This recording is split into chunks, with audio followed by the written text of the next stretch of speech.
Hi, and good morning, good afternoon, good evening, wherever this might find you today. Thanks so much for joining us on today's webinar all about nonprofit workforce transition and planning in response to COVID-19. I'm Nicole Jones from TechSoup, and I'll be your host today.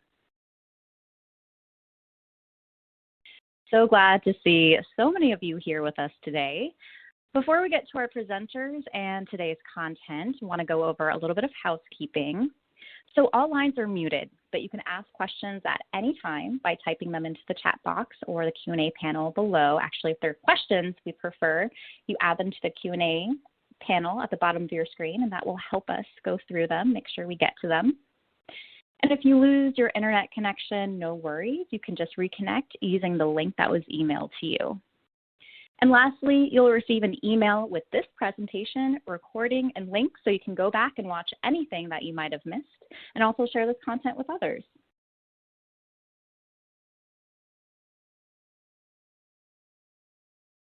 So there's going to be lots of opportunities to engage with us on this webinar. You can participate by chatting with us in the chat box of this webinar platform, which you can navigate to over now if you haven't already, but why don't you share with us where you're joining us from? And we'd also love if you could answer any poll questions that are asked during and after this webinar, especially at the end. We've got a post-event survey, and that really helps us plan for future webinars. And you can navigate over to the tab that's located at the top where your slides are showing, and that's where you'll find surveys, and you'll also be able to navigate back to the slides. And lastly, you can tweet at us at TechSoup and use the hashtag TSWebinar with anything you're learning or loving along the way. With that, thanks so much for your attention. Your engagement really makes a difference. Okay, with that covered, a little bit about TechSoup. So TechSoup is a global network bridging tech solutions and services for good. More than 1.2 million nonprofits and 236 countries and territories have benefited from TechSoup and recognize TechSoup as their unique resource partner. And to help make that possible are the 100+ corporate donors and providers of software, hardware, and services who have chosen the TechSoup platform to create and grow impactful in-kind donation programs. You can check out all these great offerings from our presenters by visiting our nonprofit tech marketplace at TechSoup.org/get-product-donations. And that link will be included in your audience chat, so look out for that. We'll also include this in our post-event email, so don't worry about having to scramble and copy and pasting. And I also want to share a special resource page, at TechSoup.org. It's for nonprofits impacted by COVID-19. So we're committed to equipping your nonprofit with the tech resources you need to meet your mission, to serve your community, and support your staff, especially during these tender times. So that's why we've compiled these resources, which includes things like how to support remote work, webinars like this one that you're tuning into today, related blog posts, free courses from TechSoup, and so much more. We're constantly updating this page with new resources, which we'll share out in the chat. So it's a good page to bookmark and to share.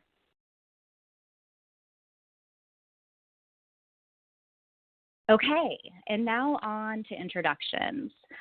Today, joining us on our webinar, I'm pleased to welcome Shanti Kale. She is Senior Director of Organizational Talent at TechSoup. Having spent 9 years at TechSoup, first managing the client services team and now the people and culture department, Shanti's seen the launch of many NGO sector offers and programs, even as TechSoup transforms our internal tools and processes. Prior to TechSoup, she spent 2 decades at Life Sciences and FEMA, and in all of her experiences, Shanti knows that bringing along the most valued resource, the people, is at the heart of any successful change. And we're also joined by Liz Forbes. She's a senior people and culture generalist at TechSoup. She's been with TechSoup for 4 years, and before that worked in the nonprofit, health, and tech startup spaces with various HR and recruiting roles. And currently, she's working on a small team managing the onboarding benefits, leave of absence, workers' comp, and compliance functions, but touches many other areas. She has a passion for partnering across teams to create solutions and improvements to the ever-changing workplace. And we're joined by our TechSoup Marketing Associate, Stephen Davidson, who will be assisting you via chat. And with that, I'll hand it off to Shanti and Liz. Welcome, and thanks so much for being here with us. Thank you, Nicole. I'm very excited and proud to be presenting to you today. I must say that while not all nonprofits are the same size and scope or capability to do what we did with our remote transition, we can certainly share our best practices or the things that we learned as we went along. We, again, don't claim to speak for all nonprofits, but we'll certainly share our learnings and serve as many as we to talk to you all to see if our experience can help you. And we're definitely not legal experts, but nor can we provide legal advice. We've been learning along the way, and as many of you know, there's a lot of change in the laws and responses to COVID-19. So I would say every day is a learning day. So again, it's a very fluid situation, and let's learn together. First of all, Nicole, I think there's a poll that you administer for everyone, yeah? There sure is. I'm going to go ahead and launch that now. And again, you can find that in your surveys tab. So bear with me as we launch.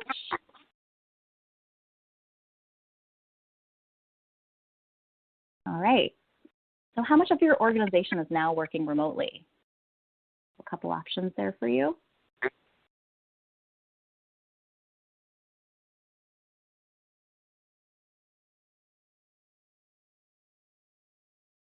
Take a few moments to allow some more responses to come in.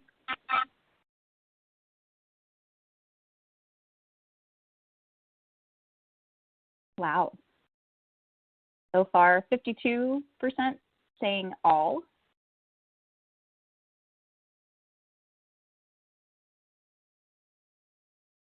A few more responses coming in. So, all right, there you have it. Overwhelmingly, over 50% of people say that all of their organization is now working remotely. It's impressive, and I'm pleased to hear it. I know not all nonprofits are able to do that based on the work that they do or the tools that they have been equipped with. So let's go into it, what TechSoup was able to do and see how that might align. Quick overview, we'll be talking about leadership, communication best practices, the cloud solutions and equipment that we're using, some of our remote work policies and things to consider there. Really important, maintaining your organizational culture and try to keep up your team's morale and promoting mental health. And then some of the additional resources that we recommend or at least have been helpful for us. So obviously, leadership sets the tone. Your executive office, your C-suite, your senior leaders are going to have to do to really set the stage. And we started by really trying to understand guidance from local health and government. With all the information coming at the beginning of COVID-19, it's really hard to filter, avoid that miscommunication, that misinformation, and separate fact from fear, honestly, and a lot of the information that was coming so quickly in the beginning. And it's super important to set up something like a task force or a team that would be assigned a trusted group, a very nimble small team, to make quick tactical decisions and enable timely messaging. We established a COVID-19 task force of 4 people, including our CEO, and also representation from our global, as we are a global organization. It was important to represent all the different people that are assembled to work with us in TechSoup to provide clear direction as soon as it's available, but also that anticipates changes will be coming. People need to hear from their leadership with clear direction. And we were very early on the curve to have our people leave our offices in favor of working remotely, and we'll talk in a minute about why we were able to do that. It's important also because, as I said, people got so much fear and there's so much over-information at the time or even subsequent as we learn more about the virus and our methods of mitigating the spread. It's important to use people's managers as the network to escalate questions and share the staff temperament so that as questions bubble up through them, they could come to the task force. And so we could make unanimous or at least decisions for now and things that we could communicate out and what we chose to understand more deeply before communicating so that it wasn't just a knee-jerk reaction. We provided all of our managers with remote management coaching and leveraged our internal experts. A number of our staff had already been working remotely for years, and so they had some best practices already established. So we were able to bring them together and learn from one another about the best ideas of managing staff while remotely. Of course, these are very different times. There are things that that a normal remote employee wouldn't have to contend with, like children at home, or fear about loved ones, health and safety, difficulty even buying your groceries in short downtimes. So, of course, it had to change, but we had to at least start with the basis of how best to communicate with people who weren't normally remote. Those managers, of course, now become role models of remote work effectiveness and have to perpetuate that forward. So the way that they would show their availability or show their time is really important to model that, as well as be more available, certainly in the beginning. And we really encourage managers to actively listen to content and tone of employees as events and circumstances change. This being a very emotional time for many, we are encouraging managers to ask that question more than usual. How are you? How are you doing today? So speaking of communication, some best practices. I mentioned that the COVID-19 task force and our team provided regular communication. Some people prefer to have it on a cadence of expecting an email or some announcement from the task force on a regular basis. And we somewhat made it more as events and needs warranted. So where in the beginning, we provided clear communication about office closures and about office cleanliness and things that we were asking employees to do or not to do in terms of access to our building, et cetera. Some of the subsequent announcements from COVID-19 task force could be a little more staggered. But we established a repository of updates also, so if somebody needed to go and find out what was the most current list of closed offices or rules or expectations from the organization, they could go to that repository. We also wanted to, it's important to understand and speak to common fears directly. Again, this is why it's great to hear back from your managers, how things are going, because if you find that there are fears from the teams about layoffs to, is somebody in my group positive, if they tested positive for COVID-19, there's so many fears. So as soon as you understand what those are, you can decide how you'd like to message that, answer back in your reply, whether it's through, and this is the different channels for different information, you could send through email. All staff meetings become especially important. We actually even opted to have more than monthly, our regular monthly all-staff meeting, just so that we could have increased communication with our staff. For those who had all dispersed as we had all of our staff go remote, they missed one another and were concerned to see one another. Our first all-staff meeting once going remote was really important for our staff to feel connected, and we decided to host more all-staff meetings of lighter weight topics. Some could be Q&As, town hall kind of format, so that we were readily present as a leadership team to address their concerns, be available. There are surveys that we have conducted or will conduct to make sure that we understand what's complicated about working remotely and what people are really actually enjoying. Some people do enjoy this as the first opportunity to be remote. But there's also an opportunity for some people to, as you know, share maybe too much information. Here's a link from this article I read, and here's another, and here's another. So we actually enabled a Slack channel for those who don't use Slack. It's a wonderful online collaboration tool and communication tool. Besides direct messaging, it can also share files and more. But we established that channel so people could kind of raise their chatter or share links. They really needed to connect with one another about what they were seeing and hearing. But it was also a place leadership needs to monitor so that it's not overly fear-based. We didn't want to have a lot of people sharing fearful thoughts. And so it's an important thing for your task force to have one or several people in that channel to make sure that it's not gone too far afield. Also, as I mentioned, encouraging managers to gauge staff feelings, wellness concerns, even if it's not their norm. You could have a person who is really, this is managers come in all shapes and sizes like staff, and if this person isn't normally asking about feelings, we're encouraging them to start doing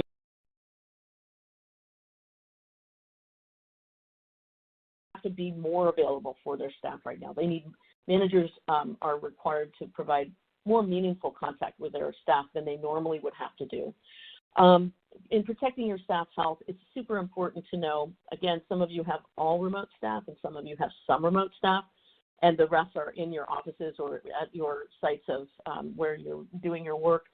And that there are important points when you may become aware of somebody who's either tested positive for COVID-19 or is connected with somebody who tested positive, so you have a potential risk. That is really important to control the spread of that information. You have an obligation to protect your staff from anyone who might be sick, but you also have a requirement to protect the individual's identity in that situation. So I'm going over it very quickly now, but lots of laws exist to help you understand how you can control that. You may have to initiate communication with the people that person had contact with to say that they've been potentially exposed or that they were certainly exposed, and to go get tested. Obviously, with all of this, we are encouraging staff to get tested if they have symptoms, self-quarantine if they have symptoms, and follow local health ordinances and guidelines about taking good care of themselves.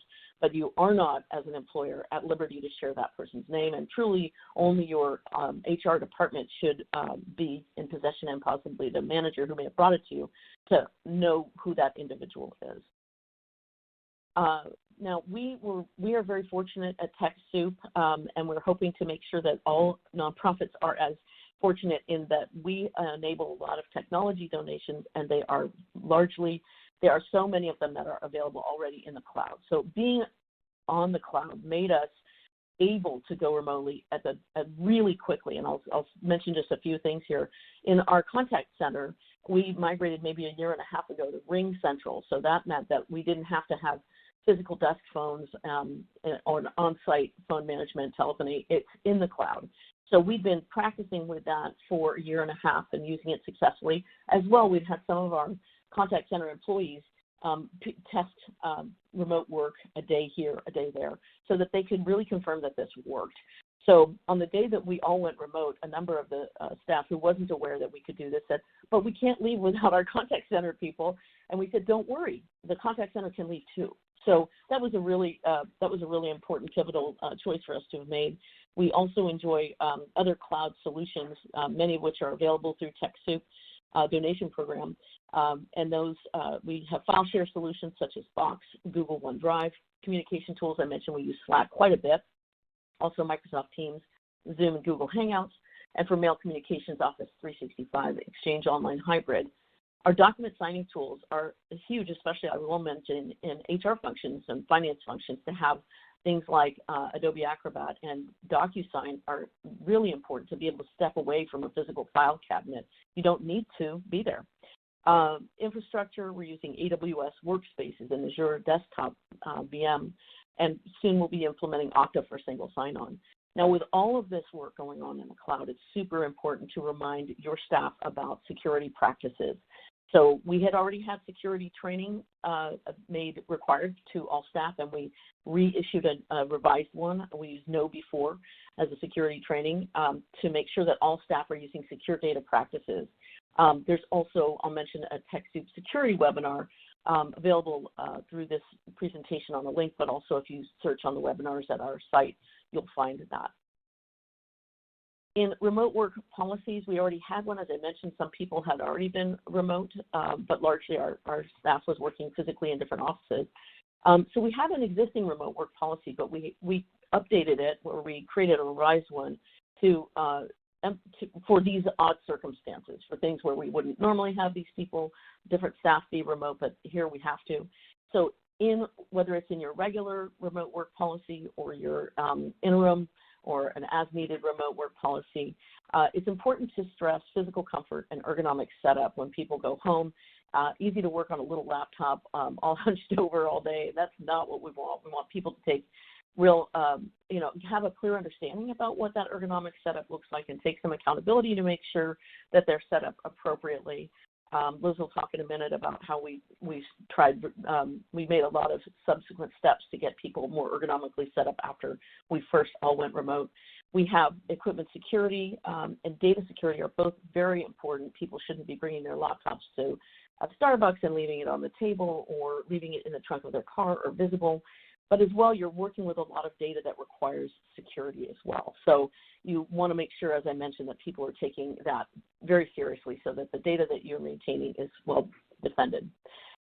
You as a leader would want to decide how you're going to track a person's productivity or project status. You may have already got those things established. If not, have conversations with your staff member about what they're working on and how best to make sure that they're staying productive, even while you find out if they're mentally doing all right, how's their stress level. Work availability and hours, this is very important as people have to possibly leave in the middle of the day to go to the grocery store and it takes longer than they expected. Try to have people establish clear understanding around the work availability that they have, the hours that they'll work, and make it as much as you can internally published for their constituents in your organization or outside. Attendance and wellness, these are all things that you may want to keep track of as an individual manager or with your HR team support. Consider flexibility where possible. Those people that were not remote before, some of it might have been by choice, where it was not convenient to work at home, if they had roommates or tight quarters, poor connectivity. But even now with COVID-19, again, this makes remote a different set of circumstances where children at home and, very needy younger children, this can make it nearly impossible to get work done. And so you may have to consider certain ranges of flexibility for individual staff. With that, I'm going to pass to Liz so she can talk about how we got our physical equipment out to our remote staff on the days that we needed to. Thanks, Shanti. So 1 week before the shelter-in-place order went into effect, we, as an organization, made a strong recommendation to our offices to start working remotely. In order to make this happen, we needed to make sure that the roughly 25, 26 people in our San Francisco office who were working off of desktops were transitioned to laptops. This was especially important for our hourly staff so that they didn't miss out on any wages. Our operations and IT teams worked at a very impressive speed and got this done in a single day, which we were very pleased about. After we got the laptops set up for everyone, we had to address people's next needs. So things like getting extra equipment and getting set up with ergonomic workspaces. We were noticing that people's desk setups at home were not very conducive to proper ergonomics, and people were reporting issues with things like neck and back pain. Some of our staff also required special equipment if their apartments or homes were not set up to have an actual physical desk, or if they were ultra-abled. So we also had a number of staff who needed to get equipment from the office, like monitors, mice, keyboards, desk risers, in some cases even computer chairs. We asked people to actually refrain from coming into the office so as to limit the potential exposure. And our operations team made the decision to deliver equipment to those people. So I partnered with our operations team to put together packages that went out same day to our staff. We took precautions and we wore the proper protective gear, and we avoided having any physical contact with our staff. And in some cases, we just left the equipment at their front door and contacted them from our cars. Of course, this is what we chose to do at the time, but you should definitely evaluate what is best for you and your organization and act accordingly. Going forward, when we had events like new hires starting, we shipped all of their equipment to them through FedEx. After getting everyone set up to work, we had to address the reasons why people might come back to the office. We have a number of people whose jobs require them to physically be at the office every so often, such as our facilities team who needs to reroute mail and process packages. We have a representative from our finance team who needs to come in and collect and process physical checks. Our operations team who need to come in for tech and other equipment to ship to staff. So we had a select number of people come in, but we also made sure that they stuck to only the relevant areas of the office, and we asked them to limit their time in the office as much as possible. We also asked everyone who came into the office to let our operations leaders know if they did come in, and that was for two main reasons. The first reason being that we needed to communicate and coordinate with our building owner, who needed to know for security purposes.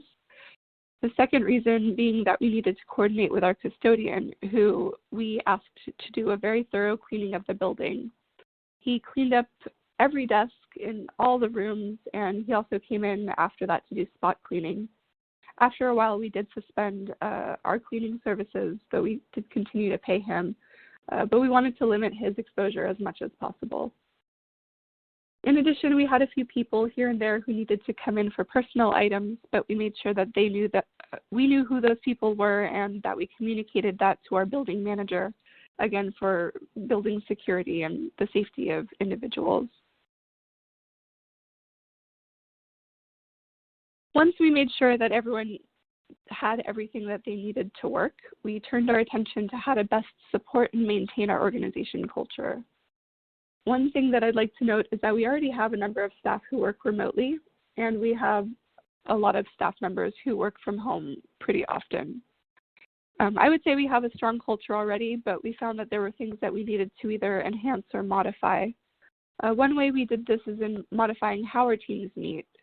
So we have more meetings, more frequent check-ins, more face time with people. Everyone has different living situations, and so they might need different levels of interaction with their teams. People who don't usually have their cameras on were encouraged to do so, but we didn't have to do that very often as people seem to really want to see each other and interact with each other. Our team specifically has longer meetings, and we also added a second all-staff meeting. So we have one for business as usual, and we have one where people can check in with each other and get important COVID-19 news. We also noticed that some teams started having start-of-day coffee chats. They have weekly department check-ins. We added a virtual happy hour every week to all of our staff's calendars. And for people who have been getting screen burnout, like they're on their computer screens all day, we recommended to some managers that they do maybe walking meetings. So, for example, Shanti and I had a one-on-one just a few days ago, and instead of being on our video cameras with each other, we just talked on the phone and we took a walk in our respective neighborhoods. One thing that we weren't expecting is that there felt like less of a divide or less of a clusters of people amongst our staff who belong to an office and those who don't. No longer do we have just like a San Francisco office, but we have one organization who all works in this remote space.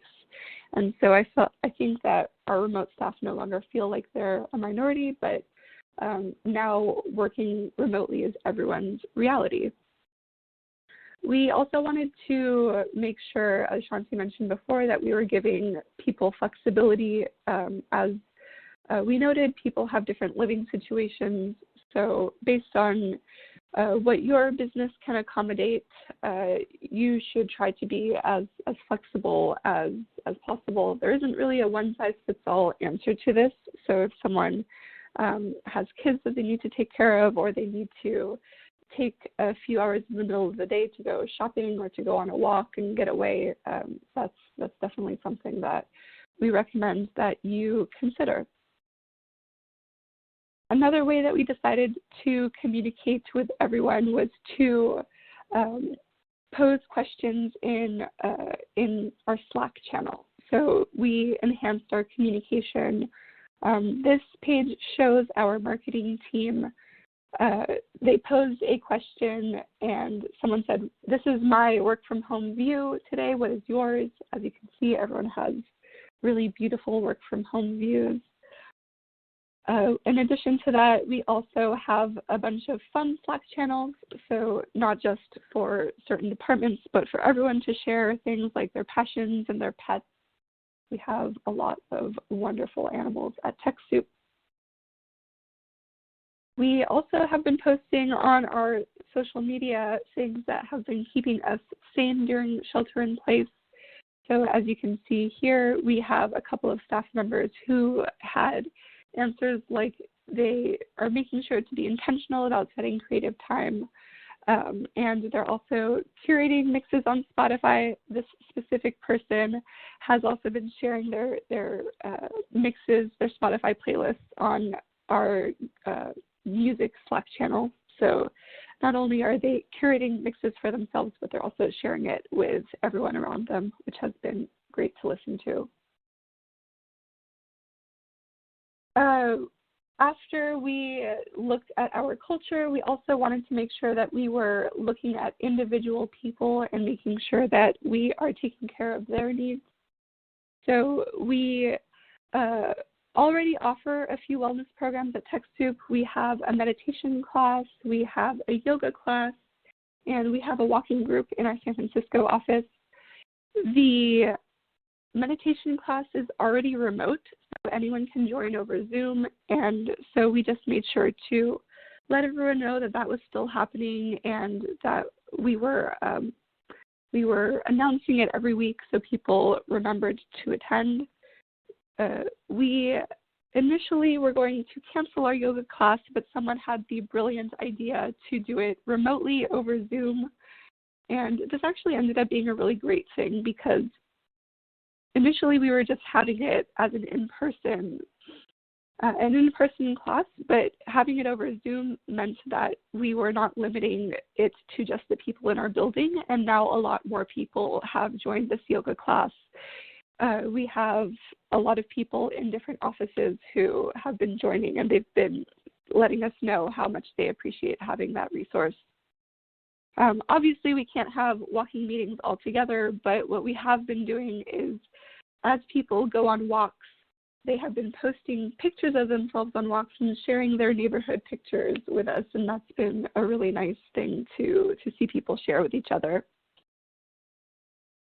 As we have been reviewing the news, we have noticed that there are a lot of different areas in which people's benefits have been changed or modified, so we made sure to let staff know as those things were happening about the different changes. We also wanted to let them know about the resources that were already available to them. So things like our employee assistance program, so they could get mental health resources in that way. We have other options like mail-in prescriptions, so you don't actually have to walk to the pharmacy. We have a lot of mental health support. This actually it also came at a time where our team is currently evaluating our benefits renewals, and so we asked our benefits broker to research mental health support resources and look into a more robust EAP program. We're still going through those conversations, but if your benefits renewals happen at a time, happen around this time, then it would be worth looking into as well. We also have a bunch of Slack community channels. So as I mentioned, we have channels where people are sharing their pets, their passions. We have a baking channel that people are posting all of their wonderful bread pictures on. So it's been really nice to see people be more active and really look out for each other and promote each other's mental health. And now Shanti is going to share how leaders and managers can bond with their teams remotely. Thank you, Liz. Yeah, a lot of these were mentioned already. I'll go swiftly so we have some time for questions. Some people are hosting virtual coffee chats at the start of the day or happy hours at the end of the day, sharing music with Spotify or other playlists.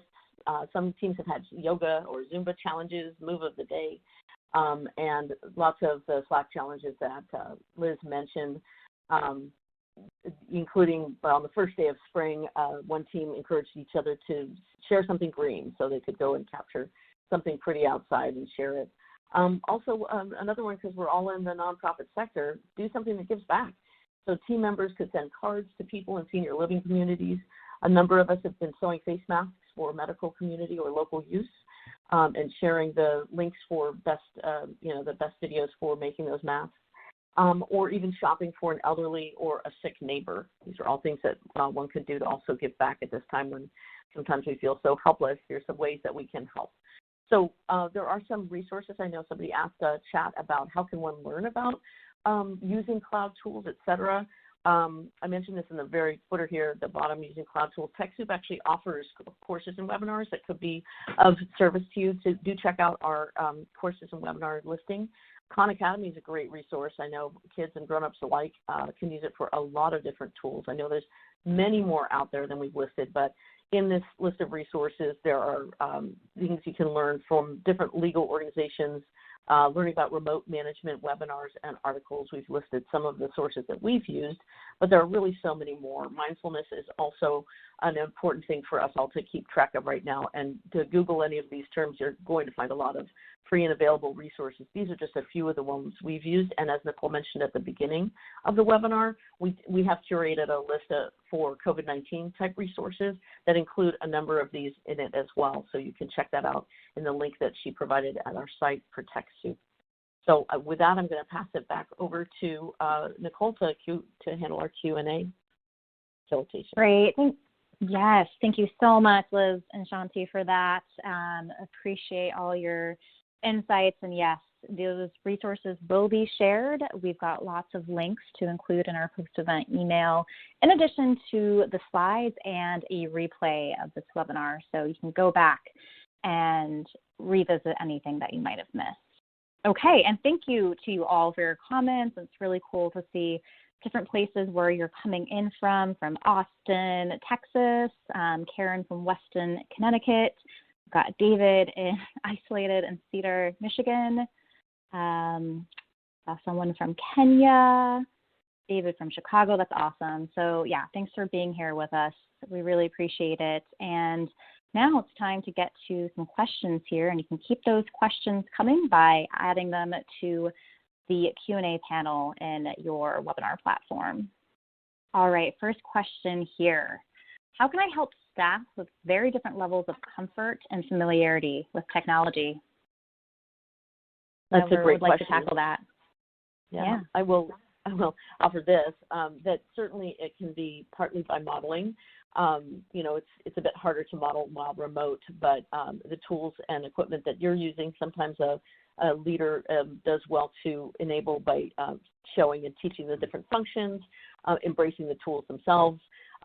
For organizations that are large enough, if you have a training team, or can take advantage of some online learning resources as well, LinkedIn Learning, their Pluralsight, there are a number of, and I mentioned the free ones, Khan Academy, plus Acumen is also a wonderful resource for nonprofits and others globally.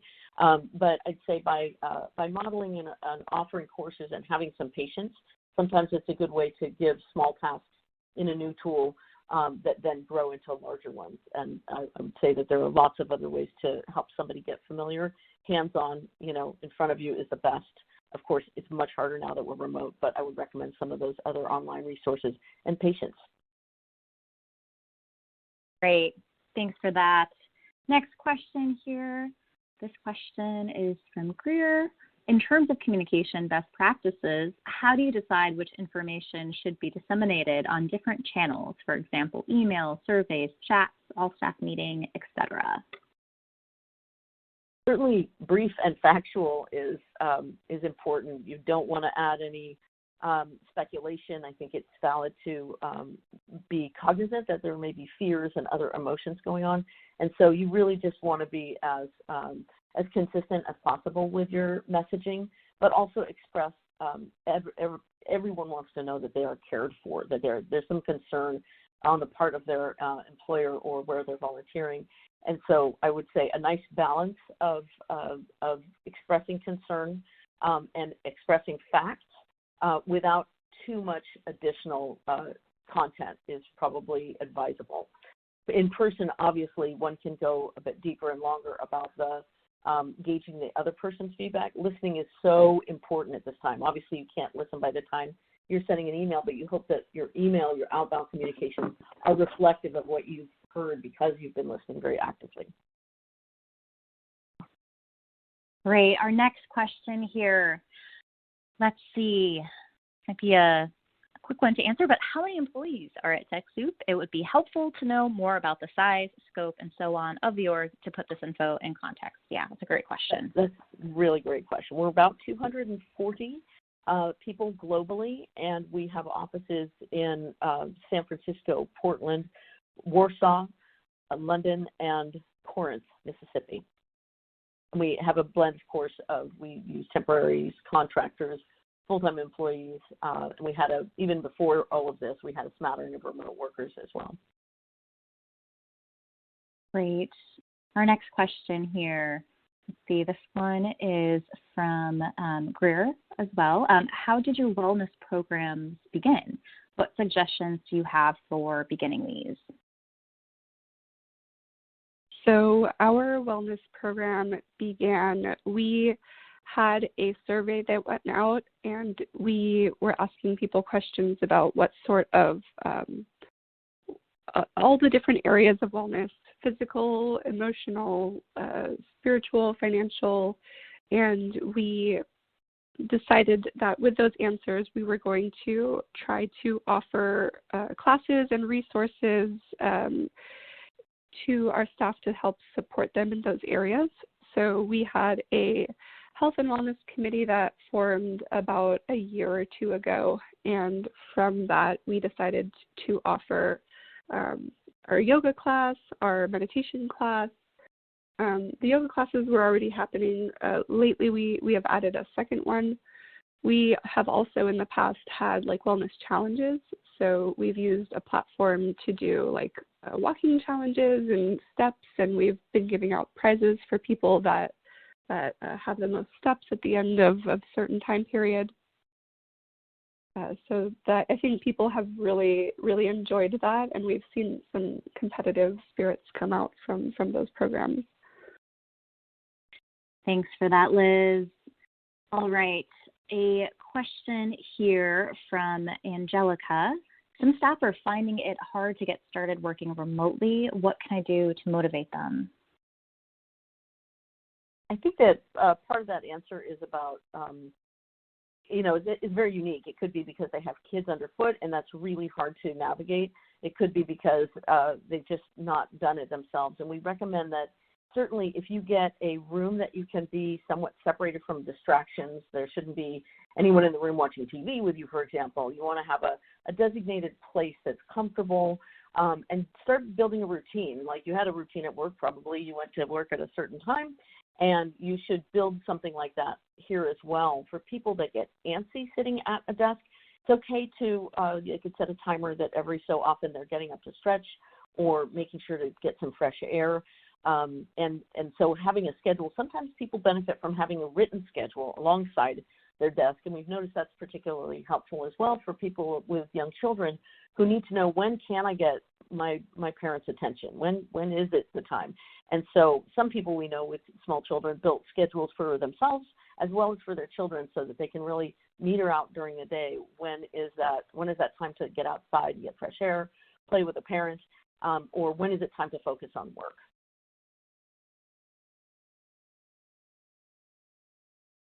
All right, thanks for that, Shanti. Next question here. This is from Renee. Apologies. Do you have any suggestions for how to approach dealing with on-camera time for employees who are living in difficult situations and might not feel comfortable showing on camera? Yes, absolutely. If they can, I think it matters. Being on camera is a really important question, because I've heard about, some people suffering from screen burnout, not just staring at screens, but being on screen. None of us are usually staring at a mirror when we're at work. So if you're in a lot of back-to-back Zoom or other meetings where you are seeing your face, that alone can be a little bit overwhelming. But for the people then to mitigate that, to spread it out across the course of the day, if, let's say, you're in a meeting where you really need eye contact, that should be the time when you choose to participate in that web conference feature where you're on camera. And you can, again, get yourself to a different room or set up a certain backdrop. Zoom in particular, I'm sure this is capable on others. You can have fun and silly or otherwise just very static backdrops But what's interesting about that is it actually hides the other people or events in your room until they come right up next to your face. So some people do very well to, I've seen one that's a bookshelf behind someone, and that can hide the fact that the person's in their messy bedroom and they don't really want people to see their laundry hamper. So those are some of the tools I've seen people use, and including there's some very fun ones. So you can, in a lighter-hearted meeting, I saw one of our staff has got a set of Zoom backgrounds that lets her sit in the scene from Up, the movie, where she's sitting in the living room, or she's surrounded by toilet paper rolls, or other fun things to lighten the mood as well. Great, and we're seeing some more questions come in. Keep them coming in. We're going to do our best to get to all of them and follow up with the ones that we don't get to after this webinar. But let's continue here. So, well, it'd be great to know what kind of technology has been most beneficial for you to work remotely. So this is for the audience, for attendees. If you can add that to the audience chat in the bottom right-hand corner of your screen. Which technology has been most helpful for you in working remote? We would love to know that. We can chime in on what, let's see. We'll wait and see what responses come in the audience chat. And just want to address a couple other things. So lots of questions about, what are some of the best tools to use for things like e-signatures or video conferencing. We do have an extensive product catalog, and specifically for remote work, our COVID-19 resources for nonprofits has a great list organized by category of different type of solutions. It's not, extensive of all solutions that are out there, of course. These are just ones that we offer in our catalog, but we do offer some additional resources in there too that are, outside of our catalog. Check them out, please. That's a great place to start, and we'll try to answer your questions that you have specifically about solutions in this chat or follow up at another time. And Sam, I see a lot of questions about where to find a good sample remote work policy. We do have a template available on that COVID-19 resource page, and Stephen will be sending that out over chat in addition to our post-event email. So I see some responses coming from the audience in terms of what type of technology they're using to help them work remotely. I'm seeing Teams, Zoom, Google Suite for nonprofits, Slack. And speaking of Slack, we do have a webinar coming up next Wednesday. And it's all about how to use Slack in terms of channels and different features that will help your nonprofit work more effectively, especially during a time when our teams are distributed. So we will send that link out too via chat, and you'll also see it in our post-event email. We'll make sure to include that because I know there's a lot of questions about Slack, and so we want to make sure we get to that. So thank you for your questions. We're going to keep them coming, and I'm going to turn it back to Liz and Shanti for some more questions here. So let's see. This is a good one from Mike. What are the best ways to keep remote staff accountable? So ensuring that they're reporting their work hours honestly, meeting deadlines, clear to other coworkers about what times of the day that they're in work mode. That's a great question. I think that some of the ways we've seen people manage that, of course, it helps if there was already an established relationship going into the remote work situation. I know that some teams are having the person log into a team chat when they first come online, or tell everybody on the chat when they are going to go to lunch or for their shopping trip, et cetera. I know that it's helpful in whether you're using Outlook or whatever it is, your mail system, you can share across a number of systems your stated work hours. And so if that is something that you want to post on a shared drive with your teammates, however, there are many different ways to post your anticipated work hours. It's really important during this time to over-communicate, and leaders should do this too, is if they say, I'm going to be gone an hour longer than I expected. Obviously, with different team members, you may need to have that be established where they'd request that first versus just telling it. But specifically important that managers be accountable to that too. And so that if they're going to be present longer, gone longer, a doctor's appointment, people don't need to share exactly why they're gone, but they do need to go through their appropriate processes for that. Holding them accountable to their work then is also about if you're sharing documents about goals, or you can have somebody report what they did every several hours. Some of them feel a little constrained. Some people it's going to be awkward. They won't love it.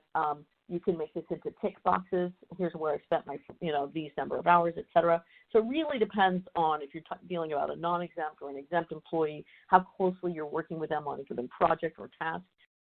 So it's a pretty broad spectrum of answer I would give there, but in general, it's going to be about using shared tools that you can access and about frequent communication and about modeling. Thanks, Shanti. Let's see here. Another question, this time from Randall. How do you recommend sharing or asking about daily activities to remote staff without coming across like a micromanager? So it's a little bit what we were just talking about, but I think humor is a really important tool in a manager's tool belt. And even say that. Say, I know this can feel micromanaging right now, but I have no other way to know, right? Just be honest and say, and I think it's important, too, to remind people, even as you're sharing concern about their well-being, you obviously are all there. Why are we all there? We're there for the same work. So we have to re-emphasize as leaders the context in which we find ourselves and say, I'm so glad to hear that, you're all well at your home. Okay, now here's what we have to achieve. And to stay focused on the work and to value the work. I think that is something that you can achieve with balance and humor, but directness as well, because reframing the reason that we're all here, reframing the reason that I need to know what you're working on is about the important work that we all have to do. And I will say that for those of us in the nonprofit sector, this is an easier sell than it was when I worked in the for-profit sector. We all really care about the outcome, or we likely wouldn't be engaged in these nonprofit tasks. All right, we've got just a couple more minutes for questions here, so we'll keep it going. Let's see, there was a term that was used, alter-abled, and someone would like a definition of what we mean by that.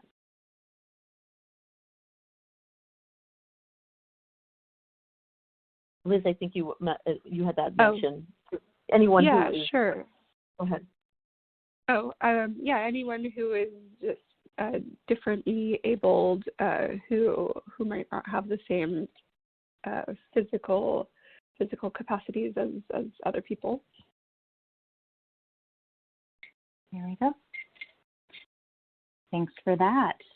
And let's see, another question. Most of my staff has been furloughed. How can I check in with them? I don't have answers on when they'll all be able to return. I think that having a regular expected cadence is helpful, or as I mentioned before, if you have a repository of updates where people can go. So that if they can go and see if there are any updates, you could commit to saying, I'll reach back out every 2 weeks, every month, something like that. But in the absence of a new communication, please go check this regularly posted update, something that you could make available to them to help them out. Just get that visibility. Great. Okay, let's see. I think we have time for one or two more questions here. I feel like this might have come up. Well, I know it's come up, but I think it might have been answered. But let's, just in case, it's, I think, worth readdressing. This question's from Leslie. It's, how do you account for people who are caring for family, children, pets during on-the-clock time in a fair and reasonable manner? Yeah, we'll drop that there. Yeah, I think that's, and again, we mentioned it's really the snowflake situation. Everybody's going to have different restrictions. We know some people whose spouse, either they don't have a spouse or their spouse is engaged in something so time-consuming that they can't take part in the children's care during the workday. So that's like single parenting, right? And so I think that, there are a number of ways you can offer flexibility during a situation, but COVID-19, we don't know when it's going to end, right? The shelter in place, we're just not sure.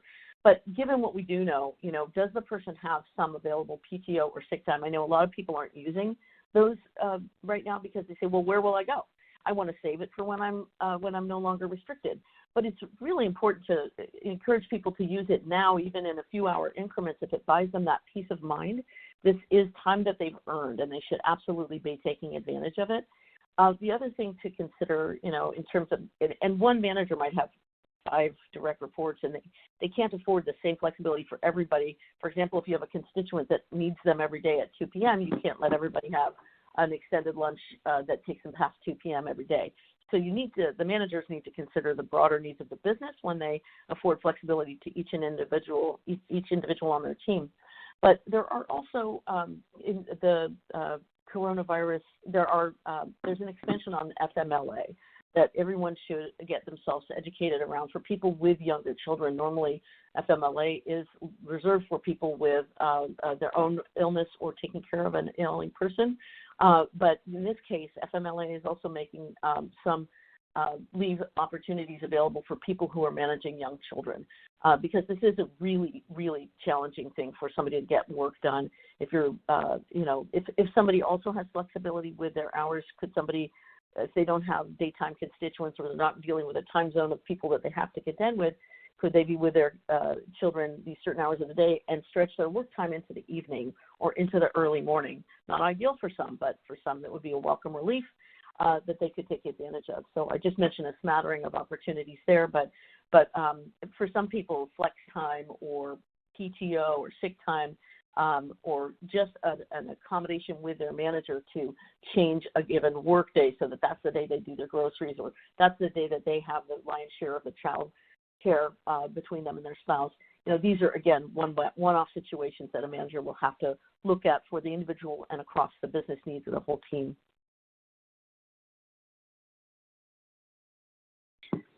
All right, some really important insights there, and I know there's more questions here, but we'll stay on at the end to try to get to as many as we can. Again, there's a lot of questions focused on comparing tools, specific tools, and other tech resources.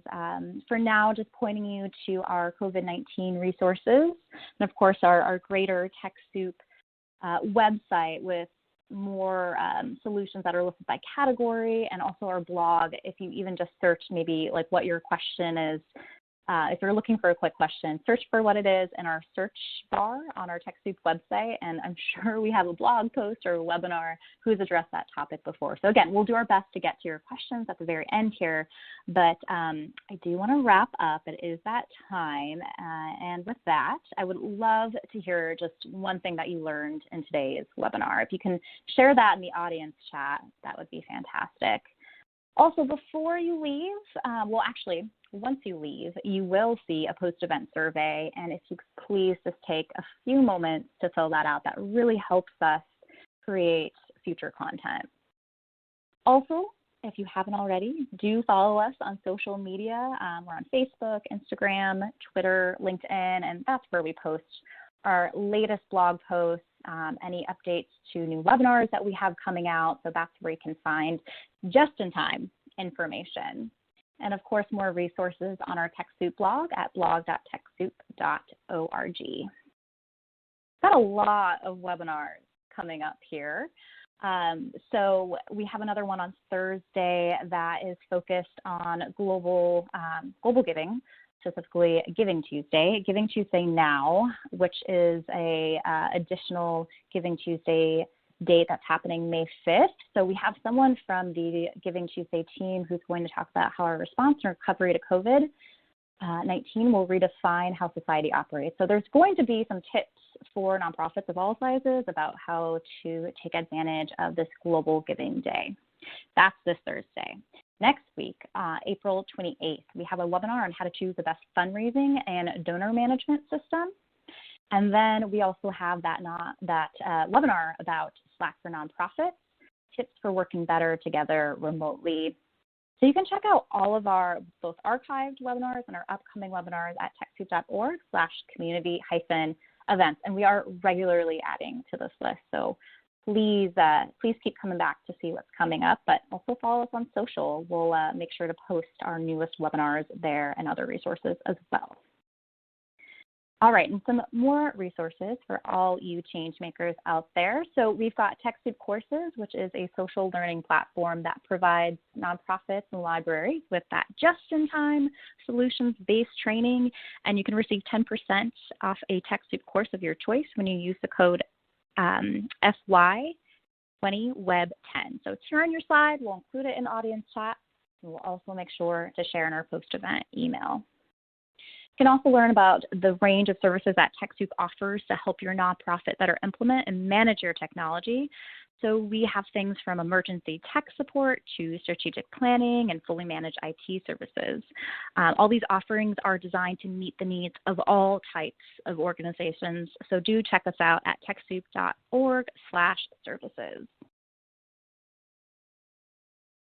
And just a reminder, again, there's a lot of relevant content here about what many questions touched on today, but we have this resource page on TechSoup.org for nonprofits impacted by COVID-19. So here you'll find tools to support remote work, policy resources, webinars, related blog posts, and how you can join in on the conversation and also talk to other nonprofits about similar experiences and just doing a lot of great peer learning in that space, specifically through the TechSoup forum. So head on over to this resource page. We'll share that in the chat and in the post-event email, and keep coming back to check for new resources that are continually added there.